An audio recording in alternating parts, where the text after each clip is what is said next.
Easy people, welcome back to my channel at Big Steve MCFC. Well. It's Monday morning, been up early, smile on my face. Manchester City 3, Liverpool 0. The defending champions of the Premier League absolutely demolished at the Etihad Stadium. Unbelievable game, unbelievable atmosphere. The fans yesterday turned up, was absolutely sensational. And yes, I think finally we're starting to see what Pep was telling us about. Get his players back fit, and you'll see what Manchester City are about. We're finally seeing Pep Linder's magic sprinkled on the team. We're finally seeing a new backroom staff, the set piece coach, etc. And we're finally starting to see the players that, have been a little bit hit and miss over the last 12 months starting to perform. Um, I've been confident all week. I feel like I've watched Liverpool this season and they've got a soft underbelly. I feel like we didn't show them any respect, which I wanted Pep to do that. I feel like Liverpool get away with it a lot of time because people shit it because it's Liverpool and oh, Liverpool are coming to downtown, the champions. When you actually dig it and look at the team and the performances this season, there's been a lot of poor performances. They won at Burnley with a last-minute goal. They beat an Eintracht Frankfurt team that was terrible, conceding goals in the Bundesliga. They're losing games, they should never lose. So for me, they were there for the taking. This also happened to us last season. We had a soft underbelly last season, and we were poor. And a lot of teams, the Manchester City effect, it made them play a different way because they thought the old City was turning up. When if they'd have actually put it on us, they'd have got the points. Last season, a lot of teams did that in the first half, then realised, hold on a minute, this isn't the same Man City team here. We can get at them. And this is what's happening with Liverpool now. I believe if you're a brave team and you take risks, you can get at this Liverpool team because they're suffering from confidence. They're suffering from a manager that doesn't know his best team. They're suffering from new players that have come into this Liverpool squad that seem to me to upset the apple cart. Because last season, they won the league at a canter. They were very, very calm. They were very, very disciplined. And they got the results. This season, they've sprinkled £500 million worth of talent across the squad, and they've got worse. You know what I mean? They've given contracts to Mo Salah and Virgil van Dijk. Now, you've got to know, as a club, when is the time to start phasing these players out. Now, giving contracts to Virgil and Salah when they're only on a natural decline is mad to me. Virgil van Dijk, I'll give him his credit. I don't think the levels of performance have dropped that much, but they're dropping. But Mo Salah is a different animal. At the minute, he's not the same player. He couldn't beat an egg. You know what I mean? He's lost all confidence and he doesn't look the same. But onto the Blues. We set up with a team we probably wanted. Do you know what I mean? Donnarumma in goal, Diaz Gavadio, O'Reilly Nunes, Bernardo, Foden, Nico, Doku, Cherky, and Erling. I mean, very, very offensive team. The team that I think beat Bournemouth. So, yeah, I think all the Blues on the concourse before the game were happy. There's a real buzz around the Etihad Stadium at the minute, a real buzz. You're going into the games again and you can feel that something's happening. People are getting excited again, this is what we need. When the fans are buzzing and the place is buzzing and we're all on the same page with the team, this football club comes alive and things start to happen. So we've got to keep that momentum in the stands as well. We've got to keep it going. You know what I mean? We've got to get behind this squad. We've got to get behind Pep. It was Pep's 1,000th game. I mean, it's a full credit to him. What a man, what a manager. You look at his career and all these donkeys that turn around and say, oh, but anyone can do it with money. Well, Liverpool have just spent £500 million. Have they done it this season? No. Man United have spent 2 billion. Have they done it? No. Chelsea have spent fucking 2 billion. Have they done it? No. Arsenal have gone and thrown another fucking 300 million at it. Have they done it? No.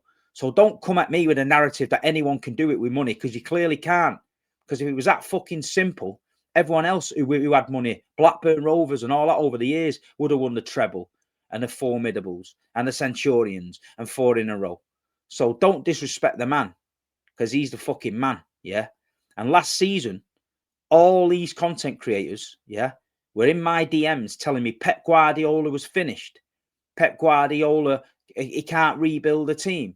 Pep Guardiola's scratching his face. He's harming himself. Yeah, we know who you are. You know, we know who you are. We've seen it. Where are you now? You're fucking nowhere. Your asses have dropped out and you're backtracking. Even them Arsenal mob, yeah? You drew a game. I've seen Ty getting wrestled outside the ground. I've seen people having meltdowns online because Arsenal drew a game. Is that how insecure Arsenal fans are? Because you better buckle up. Because if you want a title race and Pep Guardiola's on it, we're on it as well. And we're fucking built for it, mate. Because we know how to win these leagues. We know how to come from behind. We know how to come from deep late on. We know how to snatch it on the last day. So buckle up, rival supporters, because this Manchester City team are just getting started. They're not even in first gear yet. They're just getting started. They're rolling along in neutral. But we're getting our players back. We're getting our players fit. And we're starting to tick along nice. Yeah? So let the bookies write us off. Let the pundits write us off. Yeah? We're not that team. They just don't seem right. Blah, blah, blah, blah. Okay, that's fine. But we know what we're doing. This is part of a project, a rebuilding project. The foundations of this football club now are totally different to anyone else. We will never let the standards of this football club slip. It might slip temporary. It might slip for the odd season. But you better know that Sheikh Mansour Khaldoon and all the boys in the background, Hugo Viana, etc., will be always striving to keep this football club at the top of the game. So we will not drop for long. I said this on the Big Six show. Stop getting carried away. Realise what you're saying. It's Pep Guardiola. He's not going to go and win 5, 6, 7 in a row. It's not going to do that. The Premier League's a difficult league. Every now and then players get old. You make a mistake. You buy 1 or 2 bad signings that don't quite fit and you have to fix it. And that's what City are doing now. We're fixing it. But we're looking very, very positive on and off the pitch. So we've got to keep it going, Blues. But the game started unbelievable. I thought City were great, you know, keeping the ball. I thought they were putting the pressure on Liverpool. And Jeremy Doku, by the way, you know, I hope somebody rang the police yesterday, because I nearly rang the police at half time because there was a murder being committed live on the pitch. That Conor Bradley was literally getting butchered by fucking Jeremy over there. I felt sorry for him. He was fighting for his life. He was in the trenches on his own, no weapons, getting pummeled, and nobody saved him. You know what I mean? Jeremy was banging into him, smashing him up, flicking it past him, getting in front of him, dragging him to the side. Oh, he was all over him, mate. And at the end of the day, the game started off a bit of a madness. Jeremy cut inside, got knocked by the goalkeeper. People saying it shouldn't be a penalty. It should be a penalty. It was a penalty. He touched him in the box. At the end of the day, he touched him. So you can't do that. So it's a pen. The big fella, you'd have put your house on him. Earl, the way he's playing. Save. Great save by Marmadashvili. Really good save. And then you're thinking to yourself, oh, God, is it going to be one of them days where we're going to be looking back at the game thinking we should have put that away? Remember the Riyad Mahrez one at Anfield? He blasted it over the bar. Still travelling. Now, the rumour is that new comet that's heading towards Earth, yeah, the A36 Summit Comet, apparently it might be Riyad Mahrez's ball. Apparently it's hit the moon and come back on a rebound. So that could be it. Could be true. I don't know. You just never know what to believe these days online. But I was thinking it might be one of them days. I think Liverpool got the tails up then, thinking, you know what, we're in it. But I was just so confident. I was calm. It's a weird, when I get that weird feeling, you know, about a game, I'm usually right. And then we got the first goal. If you watch the first goal, every member of the team touches the ball. The football we play for that first goal is sensational. Mateus Nunes, again, another outstanding game from him. He gets down the byline, he crosses it in, big Earl with the header. I mean, he's gone up for the header. He knows where it's going. It's flicked off Canate, hit him clean in the face, but he's still up there, ready for the header, and it's looped over the goalkeeper, and in it's 1-0. South Stand went mad, 1-0. You're thinking, right, finally, come on. And then we started going again and going again. And then Liverpool scored. Virgil van Dijk with the header. Us in the stands, we didn't know what was going on. To us, it looked like a decent goal. Then we see that Robinson was stood in front of the goalkeeper.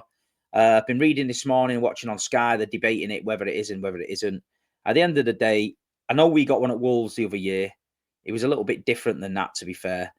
But somebody summed it up for me on the radio. They said, Robinson's offside, end of story. If you take Robinson out of that picture, does Donnarumma have a clear view of that header and will he get across to save it? In my opinion, maybe. So at the end of the day, the rules are the rules. The referees are mad. We know that anyway. And at the end of the day, is it harsh on Liverpool? Yes. Could it have gone the other way? Yes. Thankfully for Manchester City, it didn't. So I ain't going to cry over it. But we went up the other end. Nico Gonzalez, you know what I mean? Edge of the box, takes a shot, wicked deflection. Van Dijk, don't know what he was doing. Half-heartedly sticks a little tiny leg out. Shite that from him. Goes in. 2-0 City half-time. Bouncing. Concourse at half-time was like a disco, a rave. Everyone was ballooning. The tunes were on. City were happy. The tails were up. And on the first half performance, we deserved it. I thought Mateus Nunes was outstanding. I think Ruben Diaz has been outstanding for the last 3 or 4 games. He's not getting the credit he deserves. Josko Gvardiol absolutely compliments him at the back. Nico O'Reilly, unbelievable again. Young kid, come through the ranks. Mo Salah, one of the best players the Premier League has ever seen. Never gave him a sniff. Got on him. As soon as he got on his first touch, Nico O'Reilly was on him. You know what I mean? Fair play to him. Absolutely sensational. It's a joy to watch. Come out of the ground, you're proud. Nico O'Reilly is a player I harboured for a long, long time. When he was in the Manchester City youth team, I told everyone to watch this kid. He was at Charlie a couple of years ago, sat at the side of the pitch talking to me and my lads, and just a dead humble human being. And to see him up against Mo Salah, my son adores him because my son had a picture with him years ago at Charlie, and he always remembered him being nice to him. So my son buzzes off it when he sees him. He's seen him. He was like, Dad, Nico was brilliant today. I was like, I know, mate. He's fucking outstanding. Just look where he's come. And for us as Mancunian Blues to see Nico O'Reilly there up against Mo in the England squad, brilliant stuff, you know. Donnarumma, I keep telling you in these streams, Donnarumma, baby. Donnarumma, woo. He loves it. He's like he's been at the club for 10 years. The relationship he's got with the players and the fans, the back four, you know what I mean? Every time City do something, he turns to the south stand, he's fist pumping the boys and that. You know, he loves it. And he's bought into it. He's bought into Pep. He's bought into this football club. And he's brought a foundation at the back, which makes us hard to beat. Another clean sheet. We're hard to beat. When he was called upon yesterday, he saved it. You know what I mean? So big shout out to Donnarumma as well. The midfield, Nico Gonzalez, outstanding. Just doing the simple things, putting out the fires, getting the ball, getting us up the pitch, twisting and turning out of tight spaces, keeping us ticking over. Fantastic. Bernardo Silva, yeah, legend of the club, a legend of the club. Some people were saying, get rid of him. He's not the same Bernardo. He's not the same Bernardo. But I tell you something, he gives 110% for this Manchester City team. He will run himself into the ground for this club. And don't forget, a few years ago, when we were on the bones of our ass, yeah, with players, Bernardo Silva played every fucking game. Didn't moan. He played every game. He might not have been the best, but he never let us down. He was always there with that badge on his shirt. So Bernardo Silva yesterday ran his fucking nuts off. Cherky dragged him into a booking by being a bit lazy, but he ran his tits off. Phil Foden again, yeah, run everywhere. Don't judge Phil Foden on goals and assists. Judge the work rate. Look at the stats, the work rate of him. He was in that midfield yesterday and he worked his socks off. The Liverpool midfield was strong, but we didn't let them settle. We did not let Liverpool settle and get their passing off. Florian Wirtz, fucking shite. Shite. At the end of the day, didn't look like he wanted to be there. There's a problem with Wirtz. Someone needs to get him going because for me, when you spend that amount of money, you come with the pressure. You've got to come with the arrogance. You've got to come with the belief you're going to do shit. At the minute, he's not doing that. So Bosley was their best player by a mile. The only one trying to create anything. But I thought City kept the midfield cool. Then we talk about the wing play. Cherky had a quiet game.